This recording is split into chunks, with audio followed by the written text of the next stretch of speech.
بسم اللہ الرحمن الرحیم۔ On line watch dog official کے ساتھ میں ہوں صدیق ساجد۔ ویورز، جو سیاسی گرما گرمی ہے وفاقی دارالحکومت میں وہ بہت زیادہ بڑھ گئی ہے۔ ایک طرف پارلیمنٹ کے اندر حکومت کو شکست ہوئی ہے تو دوسری طرف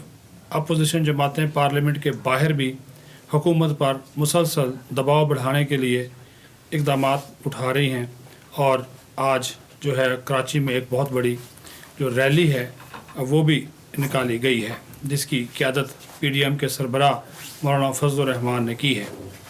اور یہ بھی بتا دوں کہ اس ریلی سے پہلے مولانا فضل الرحمان اور نواز شریف کے درمیان ایک اہم ٹیلی فونک رابطہ بھی ہوا ہے، جس میں دونوں رہنماؤں نے ملک کی موجودہ سیاسی صورتحال پر تفصیلی تبادلہ خیال کیا ہے، اور دونوں نے اس بات پر بھی اتفاق کیا ہے کہ پارلیمنٹ کے اندر اور باہر اس حکومت پر مسلسل دباؤ بڑھایا جائے۔ اور نواز شریف نے تو اس بات پر خوشی کا اظہار کیا کہ قومی اسمبلی کا جو جاری اجلاس ہے، چند دن پہلے اس اجلاس کے دوران پرائیویٹ ممبرز بل پیش کیے جانے کے معاملے پر حکومت کو بری طرح شکست ہوئی، تو نواز شریف نے کہا کہ یہ بڑی باعث اطمینان بات ہے، اور اب چونکہ یہ حکومت جعلی مینڈیٹ سے آئی تھی تو لہٰذا اس کی اب بیساکھیاں ٹوٹ رہی ہیں۔ اب تو اتحادی بھی جان چھڑا رہے ہیں، اور یہ بھی انہوں نے کہا کہ اس حکومت کو مزید وقت دینا عوام اور ملک کے ساتھ ظلم ہوگا۔ مولانا فضل الرحمان نے بھی یہ کہا کہ اب جو اس حکومت کا ساتھ دے گا ان کے اتحاد میں رہتے ہوئے تو وہ مجرم تصور ہوگا۔ مولانا فضل الرحمان نے جو لاہور میں ایک جلسہ نون لیگ منعقد کرنے جا رہی ہے اس ماہ کے آخر میں، اس جلسے کو ہی لانگ مارچ کی شکل دے کر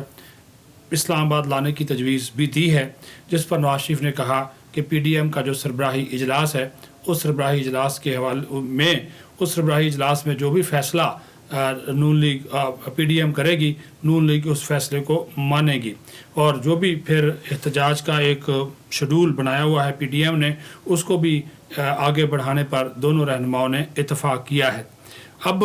جو اسپیکر قومی اسمبلی ہیں وہ حکومت اور اپوزیشن کو پارلیمنٹ کے اندر بٹھانے کے لیے کوشاں ہیں۔ ایک خط بھی انہوں نے لکھا تھا شہباز شریف کو، اور اب اپوزیشن نے اس خط کا جواب دینے کا بھی فیصلہ کیا ہے۔ اس سلسلے میں کل اپوزیشن کی جو اسٹیئرنگ کمیٹی ہے اس کا اہم اجلاس ہو رہا ہے، اور اس اجلاس کے بعد اسپیکر کے خط کا بھی جواب دے دیا جائے گا۔ تاہم اپوزیشن یہ چاہتی ہے کہ جو نیب ترمیمی آرڈیننس سمیت جتنے بھی صدر عارف علوی نے آرڈیننس حالیہ دنوں میں جاری کیے ہیں وہ سارے کے سارے بحث کے لیے قومی اسمبلی میں پیش کیے جائیں، اور اس کے بعد ان پر قانون سازی جو ہے وہ کی جائے۔ اسی طرح آپ کو یاد ہوگا کہ ڈپٹی اسپیکر جو قاسم سوری ہیں ان کی سربراہی میں جو ایک اجلاس ہوا تھا، اور اس سے چند ماہ پہلے اس اجلاس میں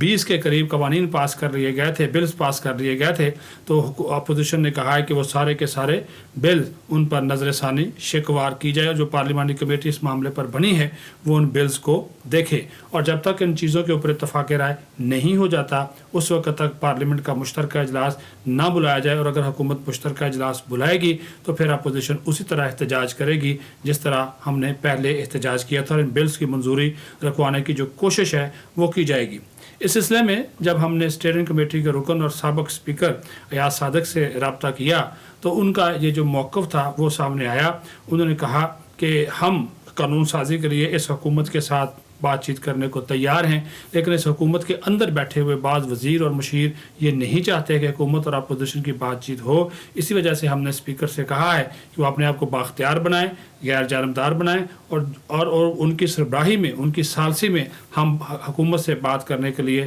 تیار ہیں، لیکن جو متنازعہ بلز ہیں اس معاملے کے اوپر اپوزیشن اپنے موقف سے پیچھے نہیں ہٹے گی۔ اجازت دیجیے، اللہ حافظ۔